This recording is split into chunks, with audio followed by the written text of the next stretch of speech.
Olá, meus queridos, trago esse vídeo para que vocês possam entender o significado qualitativo, o significado físico do potencial de um eletrodo. Tenho certeza que vocês entendem bem a questão quantitativa, de onde esses valores vieram, a partir do que, o que representa o menos, o que representa o mais. Falta entender agora o significado físico, o que de fato representa esse tal desse potencial. Que a gente como químico costuma falar de potencial de redução.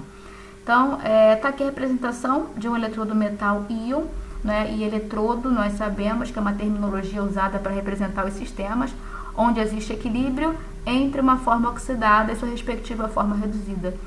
Então, esse sistema aqui originalmente era um pedaço de metal em água. Ao longo do tempo, parte dos átomos de metal se oxidam, deixam a superfície negativamente carregada, o tempo passa, essas quantidades em solução vão mudando, mas elas chegam depois num valor fixado, o equilíbrio é estabelecido, o eletrodo é dito então polarizado, Enfim, o quadro final, o eletrodo polarizado, o sistema completo, digamos assim, já finalizado, o eletrodo já finalizado, ele é composto por uma superfície metálica negativamente carregada e um entorno positivamente carregado. E isso gera uma diferença de potencial. Notem que dependendo do metal, vai existir uma concentração de íons positivos em solução. Então, para o magnésio, o eletrodo polarizado está associado a uma concentração de magnésio 2. Para o eletrodo de cobre, uma outra concentração. Enfim, cada eletrodo vai gerar uma diferença de potencial intrínseca, e isso seria o potencial do eletrodo. Mas como não dá para medir essa diferença de potencial entre a superfície metálica e a solução, as medidas são feitas conforme vocês sabem, em função da conexão do eletrodo a um eletrodo de referência. E aí acaba que aquele valor do voltímetro que a gente associa ao potencial do eletrodo, acaba se referindo a uma propriedade dessa superfície, e não uma diferença de potencial propriamente dita, entre a superfície e a solução.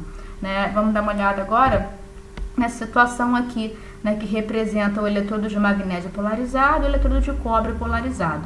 Os valores, a gente já sabe como lidar com eles. O eletrodo de magnésio tem menor potencial de redução, então numa disputa entre esse eletrodo e o eletrodo de cobre, os elétrons saem do magnésio para o cobre, E aí a gente olhando para essa figura aqui, a gente observa que a superfície do magnésio está muito mais negativamente carregada do que a superfície de cobre, E essa característica é intrínseca dos eletrodos, Quando o equilíbrio é estabelecido aqui, existe uma quantidade de carga na solução e uma quantidade de carga na superfície. Da mesma forma aqui, é característico do material, do metal.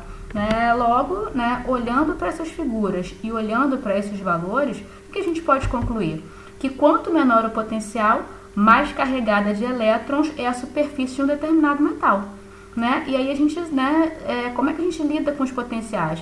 Se o potencial é baixo, o elétron vai para o eletrodo de potencial mais alto, Porém, a gente pode entender também esse potencial como sendo uma característica da superfície.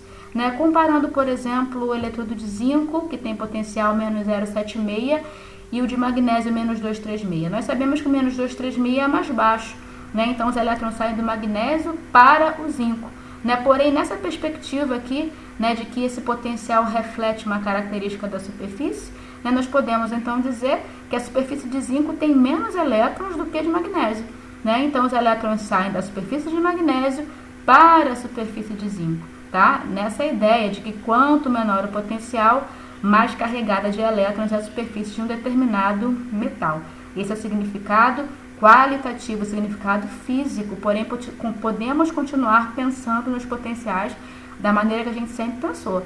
O menor potencial é porque tem tendência pequena de receber elétrons, O maior potencial, tendência grande de receber elétrons. Na verdade, é isso mesmo. Eu só estou querendo mostrar para vocês a questão da superfície metálica, que esse potencial, a gente como químico associa, potencial de redução do cobre mais 2 da solução, potencial de redução do magnésio mais 2 da solução. A gente faz essa associação que também é válida, mas a rigor, fisicamente, esse potencial tem a ver com as características das superfícies metálicas, e eles refletem a quantidade de carga né, a quantidade de carga negativa sobre as superfícies, né? De modo que o potencial, né, sempre foi para a gente, continua sendo, mesmo depois dessa explicação, né, o potencial é uma tendência em receber elétrons, né, quando um eletrodo é conectado a outro. Sempre nessa perspectiva de disputa de um eletrodo com o outro. Continua tudo valendo, galera. Só queria trazer essa questão de que o potencial se refere às características da superfície do metal. Porém, em termos químicos, a gente faz uma associação, né, com os íons metálicos que vão se reduzir, enfim, né, continua sendo válido, né, dá certo do mesmo jeito. Eu só queria trazer essa questão qualitativa do significado físico do potencial, tá? Isso aqui é bem interessante da gente, né, fixar, né, que esse sinal reflete, né, uma quantidade de carga, né, menos 236, mais carga negativa do que mais 0,34, menos carga negativa, né? As superfícies sempre têm carga negativa porque, né, existe um equilíbrio, um contato entre a forma oxidada e a forma reduzida, e isso necessariamente implica, né, que existem elétrons na superfície, e aí por isso então os íons metálicos positivos vão para a solução. Beleza, gente? Espero que tenham compreendido. Beijão. Tchau, tchau.